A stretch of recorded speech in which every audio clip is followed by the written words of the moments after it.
Hey everyone, and welcome to GTO Charts. Today I'm going to be bringing you a PLO video called Playing Aces Pre-Flop and concentrating on cold calling and flatting 3-bets.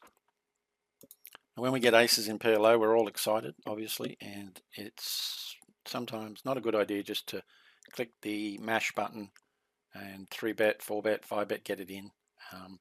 So let's go through a few scenarios and see where we can maybe slow down on those aces and take advantage of our opponents a bit better.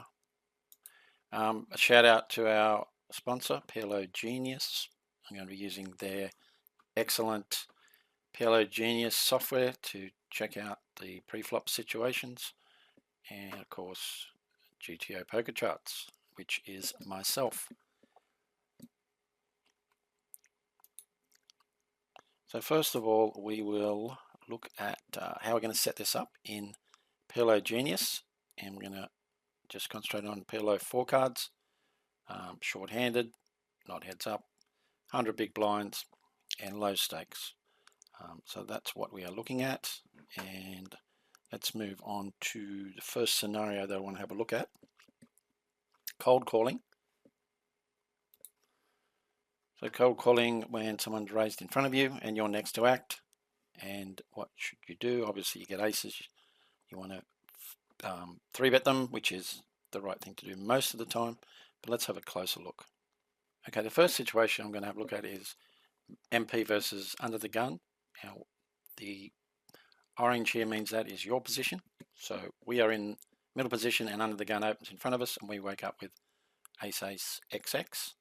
And we always want to, I know I always just want to obviously just 3-bet them straight away, but let's have a think about some other plays we could make. If we look at PLO Genius, it pretty much, you should hardly be folding anything. 4 aces and triple aces with really bad, well, not bad kickers, but rainbow, 4 ace rainbows is probably the hands you want to be folding straight off the bat.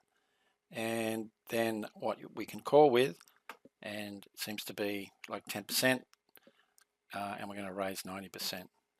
So that 10%, and we'll have a look, is going to be, seems like rainbow again, and ace, ace, 7-2, 8-2, 9-2, all those rainbowy hands with aces we can probably just call with. Let's have a little deeper look in PLO Genius itself. Okay, and here it is, and we have ace, ace in here. Doesn't matter if it's capitals or not, but let's put capitals in. Under the gun is raised, we're in middle position, and as the screenshot showed before, we're folding these triple aces and the quadruple aces, and we're going to call with ace, ace, 7-2, 8-2. So almost you could say all the rainbow combinations of aces, and sometimes even single suited like 7-2 off 8-3, sorry, 8-3 suited, 7-2 suited, so on and so forth. But pretty much about 10%. Okay, now if we move on to the cutoff versus under the gun, it doesn't seem to change too much. It's 10.4% calling, folding similar hands, the triple ace combinations, and raising the same combination. So that's pretty close. So we won't go into that one in PLO Genius. So we'll move on to getting closer to the button, actually the button, and we're starting to get a little bit wider and not folding as much, really just folding 4 aces, triple ace with a 2 or a 3.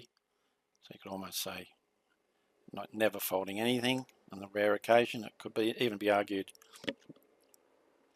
that you could probably play these sometimes, not sure. And so I won't go into that. Let's just move on to the next one. I won't go into it, meaning it's similar calling and raising as you saw in the cutoff and middle position. So it gets a bit more interesting when we start looking at the small blind. We are raising less this time, 8.7, but folding a little bit more. So again, let's switch over to the PLO Genius and see exactly what hands we should be folding. Obviously the reason for folding more is that we're going to be playing the hand out of position, which is not always a good thing, as you know. So here we are in PLO Genius. Yeah, it seems to be the stuff for folding is like the triple ace stuff. Again, and if we go down further, that's as far as it goes. Even so, the triple aces with rainbow, and even triple aces single suit, they consider a fold from a small blind. And calling with these hands and raising these. Obviously, all the double suited aces, you will never want to fold any of those, I would not think. And then let's move on to the button.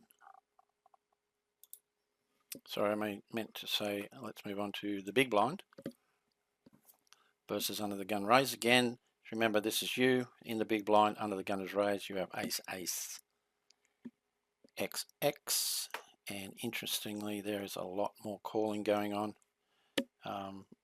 Less folding than out of the small blind.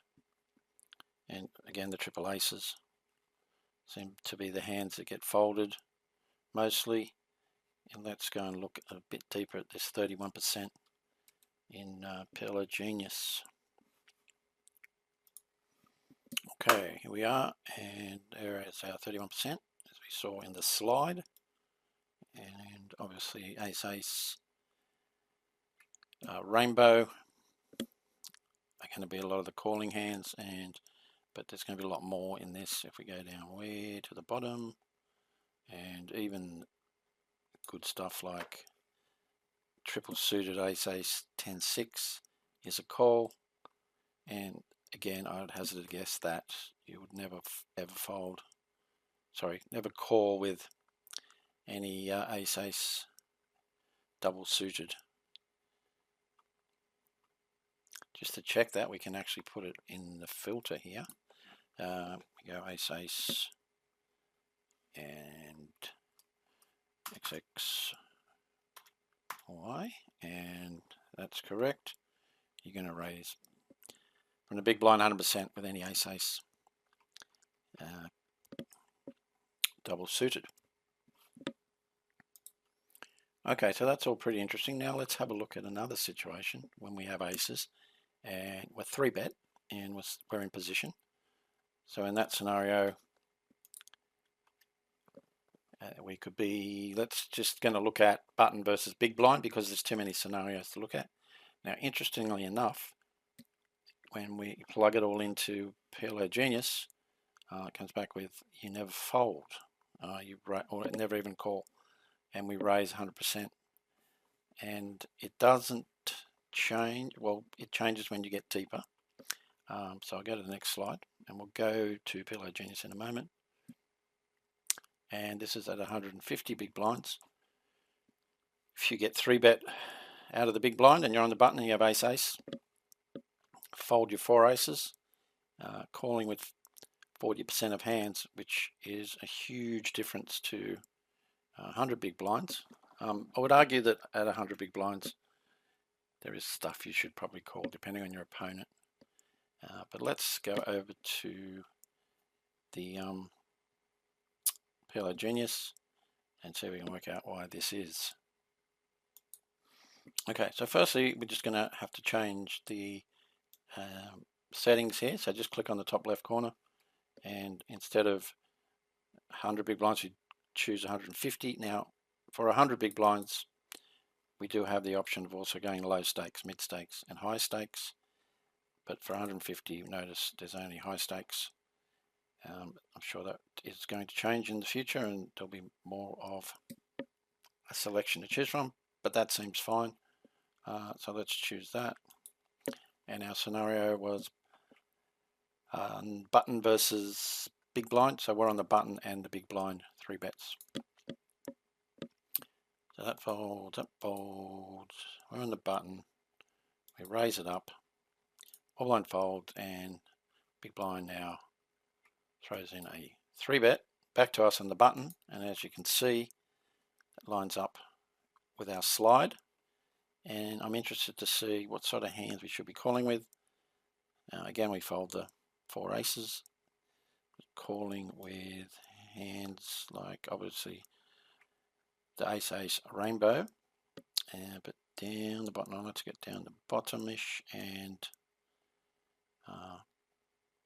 you know, even hands like ace. Seems like the single suited stuff, even with a high card, ace queen. High card is a call rather than 3 bet, and